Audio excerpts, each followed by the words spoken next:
How are you doing today, John? I'm great. How are you, John? I'm doing good. It's a John talking to another John. Absolutely. It happens more frequently than I than I thought it would. I can say the same thing. It's like such a common name. So everything Yeah, is with John, or and it's sometimes it's funny. you yeah, know. absolutely. So, John, thank you very much for giving us the opportunity to interview you here in the Nerdy Basement. I am super excited to talk about Fracture. Just wanted to ask you my first initial question. How does it feel to be at Bite Size Halloween? Oh, it feels really, actually quite great. I had a friend of mine do a bite-sized Halloween short last year. She was in the year two cohort, and I thought her film was amazing. And I said, I want to do that. So from the general to the pitches to being greenlit and throughout the production process, it's been an amazing experience. That's amazing. So I gotta say, Fracture is not only a thriller. For me, Fracture Mhm. brings in something more, because I think Yeah. there's a message behind certain scenes. So, John, what inspired you to, bring us this story? Yeah, absolutely. And I really appreciate you saying that. I've been a fan of sci-fi and horror for so long. And I've wanted to make films since I was a young kid, around 9 years old. I'd made up my mind that that was what I was going to do. And I think as I've grown, I've been able to sort of still tap into that like inner child and try to Hmm. address storytelling with imagination. But at the same time, I'm an adult who lives in a world where, there are problems. And I think the inception of Fracture really came from sort of, as you may remember, in 2020, there was a lot of discussion about racial inequity and police brutality. On top of that, we were dealing with a lot of political turmoil and then COVID. And so a part of it was me fantasizing about not being on Earth during that time. If there was a way I could be somewhere else. And I thought to myself as I was sort of like fantasizing about this, like what happens if this is the first symptom of a psychotic break because of these traumas? Hmm.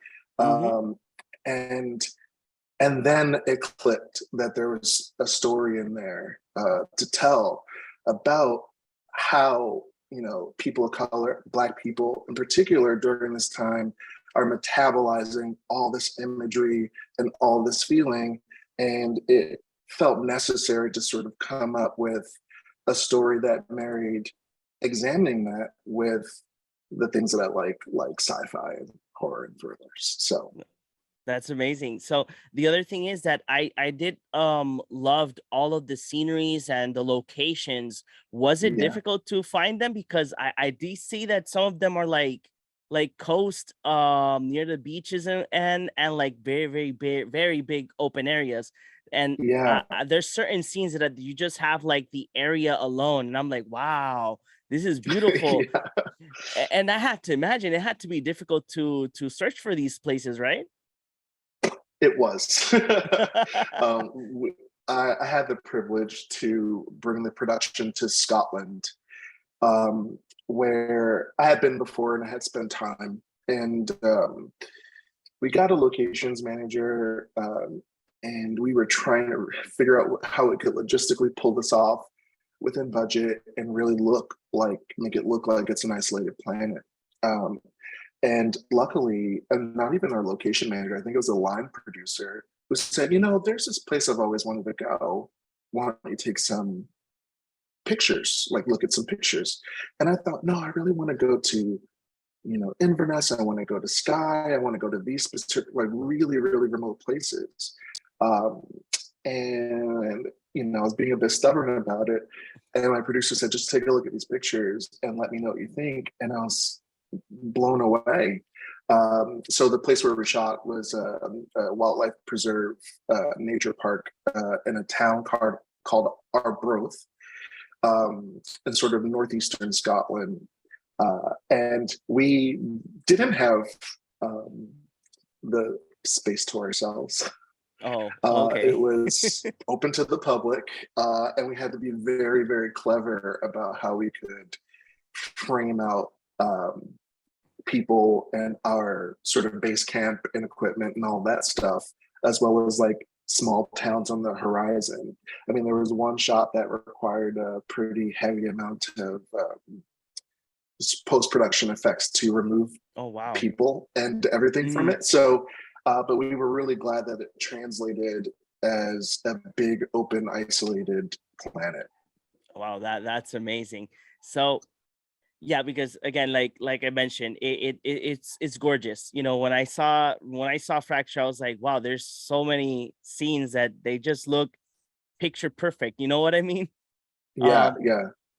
so there is something that I mentioned at the start of our conversation is there is more to the story, and I feel that there's a message behind what Marcus is going through, Mm-hmm. because I'm gonna add this with another with another question like that we can go ahead and um say same vibe, because Marcus looks at a book and that book has a lot of lettering. I think I got to pan out some of the words.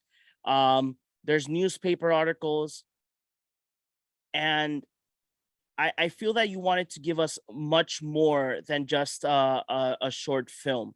So Mm-hmm. could you give us more detail on what was the intention, or if there was an intention Yeah. of bringing more a message from Fracture, and if you can give us a little bit much more details of that particular scene. Yeah, absolutely. I guess where I can start is when I did come up with this idea, it was always intended to sort of be a larger format kind of story. And with specific intention to investigate, I'm a filmmaker and it's been a long, hard road, excuse me, to get um, opportunities to like tell stories that I think are meaningful, Mhm, and to be able to do it in a way that I think satisfies my creativity. And so with that, I always had this intention of specifically with sci-fi to be representative of my culture as an African American. I mean, there's so few lead films that have a black lead that are science fiction. Um, and a lot of what I'd like to do is just to see my people and those skin tones and things in environments that typically are reserved for people other than us. And the idea initially, and it still is in the sort of like larger format mhm, version of this, is that we meet Marcus on the planet where he is, and that's the movie. Our first act is we have someone who's a biological researcher and astronaut on another planet, deciding whether or not a planet is suitable to sustain human life. Uh, and shortly after, an accident knocks him unconscious and he wakes up in the hospital. And he's wondering why dream this part up, right? Because he's totally convinced that he is who he knows he is to be. And the doctors providing very compelling theories as to why he is not. And the audience is meant to feel like, well, what is this? Why is it? Do I believe this? I think I believe him. And then, at the end of the scene, feel like they believe her. And then the sort of climax being that, like, there's a reason why you feel disconnected from this planet, and it has a lot to do with your identity, and it has a lot to do about the history behind how people who are like you have been treated. And it is no wonder that you've had sort of a mental health crisis, considering the things that you've seen and been through yourself. And I think really is determined the impact. I think we all kind of see like horrible things on TV and in the news all the time, things that Hmm. we feel outraged about in terms of violence against Black people, people of color. Um, and when we go back to 2020, which is why I set Fracture specifically in the short version in this year, and has the doctor reference 2020, um, is because we know at that period the tumult that was in that period for everyone. That's true. And I think we kind of don't really. This movie is meant to, yes, be a sci-fi, yes, be a kind of like thriller, yes, be a mystery, but also to be a call not to forget about what was happening then. There has been no magic eraser that has fixed those problems. And I think we can't downplay the psychological impact that seeing images like the death of George Floyd, among so many others, have on us as people and as a culture at large. And so a lot of this is a letter to make sure that we are still paying attention, and also making an assertion to what the long-term psychological impact of experiencing these traumatic incidents, even if they're not happening directly to us, can have on us. Wow, that again, like I mentioned, John, as soon as I finished the short, I was like, I need to ask him because there is much more in this short film. There's much more than just seeing Marcus as the astronaut or as the mental patient, and it's really Yeah. intriguing on how powerful it is. So, John, I know that you have Fracture here already presented it in bite-sized Halloween. By any Yeah. chance, do you have any other upcoming projects that you can tell us? Or I probably might be you can't tell us, but do you have anything that you can give us? I'm working always on some great things, and I can't and probably shouldn't go into specifics, but I will say that most of what I do, my mission is to blend genres that we love Hmm. with real sort of interrogations of the human condition that we need to really pay attention to. And the way that we get that is that instead of making a film, and this is by far not a criticism of anyone who makes any films that do directly address this, but I found that I learn a lot more easily when it's wrapped into a genre that I enjoy, right? When there's an entertainment factor to it.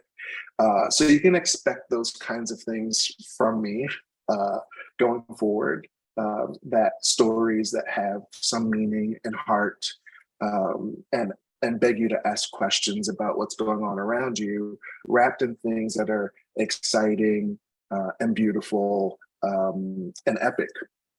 That's amazing, John. So thank you very, very much for giving us your time like that we can interview you. Yeah, And I hope that I get to see more of your projects because again, like I mentioned, Fracture, it's much more than just a horror film.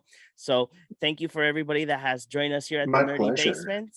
And thank you very Yeah. much, John. Bye-bye. John, I love that hat, by the way. I forgot to say that way earlier. So Thank you. Thank you. Thank you very much.